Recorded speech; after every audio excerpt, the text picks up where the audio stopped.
కవిత గారు రిలీజ్ అయ్యారు. సో మరి దీని వెనకాల నిజంగానే కేటీఆర్, కేసీఆర్, అదేవిధంగా హరీష్ రావు వీళ్ళందరూ కూడా బీజేపీ వాళ్ళ కాళ్ళ మీద పడి మొత్తానికైతే ఆమెను బయట తీసుకొచ్చారనేసి చాలా పెద్ద ఎత్తున వార్తలు నడిచాయి. మొత్తానికైతే ఇప్పుడు విలీనం గ్యారంటీ అని అంటున్నారు. నిజంగానే మీరు ఒక రాజకీయ విశ్లేషకుడికి మీరేమంటారు? ఇప్పుడు సుప్రీంకోర్టు పొట్టికాయలు వేసింది మాకు మాట్లాడితే. నిజంగా కూడా సుప్రీంకోర్టు ఒక నిర్ణయం తీసుకున్నాక 4 కారణాలు చెప్పింది. ఒకటి, మహిళ ఇన్వెస్టిగేషన్ అయిపోయింది, కొత్తగా ఆమె పోయి సాక్షులను ప్రభావితం చేసే అవకాశం లేదు. ఇవన్నీ మనం చూడాలి. అసలు ట్రయల్ జైల్లో ఉంచిన పీరియడే నీకు పనిష్మెంట్ పీరియడ్ దాటితే ఎట్లా అని కూడా అన్నారు. సో రకరకాల కారణాల వల్ల లీనివెంటివ్ తీసుకుని ఇచ్చింది.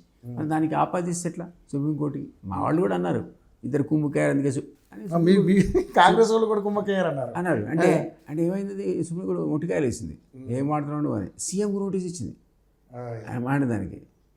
అందువల్ల అది మనం సుప్రీంకోర్టు విషయంలో జాగ్రత్తగా కోర్టులో ఉంది కాబట్టి మాట్లాడడం మానేయాలి. అదొక అంశం. బట్ మీరు అన్నట్టు ఏదో వీళ్ళు పోయారు, కాళ్ళు పట్టుకున్నారు, రేపు అలయన్స్ ఒప్పుకున్నారు, అందువల్ల సుప్రీంకోర్టు ఇచ్చిందంటే నన్ను పట్టుకుపోతారు. నేను సీఎం కూడా కాదు కదా. కానీ వార్త ఎందుకంటే అంతకుముందు ఎలక్షన్ ముందే అనుకున్నారు బీజేపీ, బీఆర్ఎస్. కానీ నేనేమంటున్నానంటే ఈరోజు బీఆర్ఎస్ ముందున్న ఆప్షన్ ఏంటి?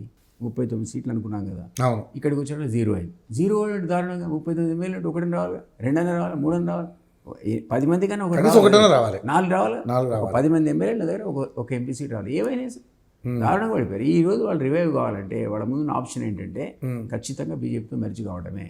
లెజిస్లేటివ్ పార్టీని తీసుకెళ్ళి టోటల్గా మెర్జ్ చేస్తే రాబోయే రోజుల్లో కేసుల గురించి కూడా తప్పించుకుంటారు. ఎందుకంటే బీజేపీ సంగతి మనకు తెలుసుగా, వాషింగ్ పౌడర్ మోడీ. నేను అందుకే అడిగాను సార్ మిమ్మల్ని. ఎందుకంటే వాషింగ్ పౌడర్ ఒకవేళ నిజంగానే కాంగ్రెస్ పార్టీ రేవంత్ రెడ్డి గారు ఆయన నిజంగా టార్గెట్ చేస్తే రేపు వాళ్ళకి ఆప్షన్ లేదు కదా. ఏమీ లేదు, చేస్తున్నాడు ఆయన. ఈ కమిషను, ఆ కమిషను, రేపొద్దున ఘోష్ కమిషన్ కూడా 1-2 నెలలు ఎక్స్టెండ్ అయింది. ఆ రిపోర్ట్ వస్తే జైలు పోవడం ఖాయం. సో అంతే స్థాయిలో కేసీఆర్ గారు వాళ్ళ కుటుంబం కూడా దేనికైనా రెడీ అంటున్నారు. మరి ఏం చేస్తారు? దేనికైనా రెడీ అంటే అరెస్ట్ ఆపుతారా మీరు? ఇప్పుడు కూతుర్ని ఎందుకు ఆపలేదు? తీసుకుపోయి ఆడ బాధిస్తే గిలేలో కొట్టుకున్నాడు ఆయన నిడదాకా. సో ఇప్పుడు తెలిసింది కరువు వచ్చి వాత పెడతారని. సో ఇప్పుడు జాగ్రత్త పడతాడేమో. నా అనుమానం ఏంటంటే ఇక మిగిలిన కేసులు తప్పించుకోవాలంటే అనుకున్న ఏకైక ఆప్షన్ ఉన్నదాన్ని తీసుకుపోయి బీజేపీ రేపు లోకల్ పడేలు లాభం జరుగుతుంది. ఓకే, మళ్ళీ రికవరీ కావాలతాడు.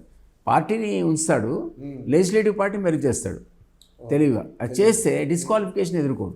పార్టీ మెరుగు అయినాక మీరు డిస్క్వాలిఫై చేయలేరు. తీరా చూస్తే ఇక్కడ లోకల్ పార్టీలో వాళ్ళ ఆ పార్టీగానే పోటీ చేస్తాడు. ఆయన తిరుగుతేట్లా అవి ఉంటాయి అంటే కదా.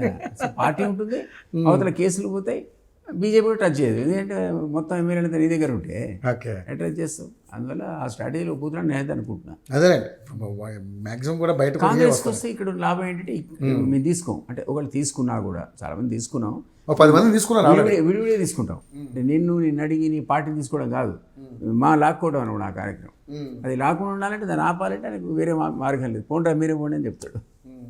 కానీ ఎందుకు సార్ వలసలు ఎందుకు ఆగినాయి? ఏమన్నా ఇదే వాళ్ళు పోయి రేపు కోర్టులో జడ్జిమెంట్ వస్తుంది, చివాట్లు పడతాయి, ఈ 10 మంది డిస్క్వాలిఫై అవుతారు, రేపు మాపో బై ఎలక్షన్స్ అంటే ఉన్నవాడు కూడా ఇదే కూడా గొడవ డిస్క్వాలిఫై అయితేనే మళ్ళీ ఎలక్షన్స్ వస్తాయేమో భయానికి చూస్తున్నారు. Wait and see court decision ఏమొస్తుందని. కోర్టు స్పీకర్ ఈ డైరెక్షన్ ఇవ్వదు.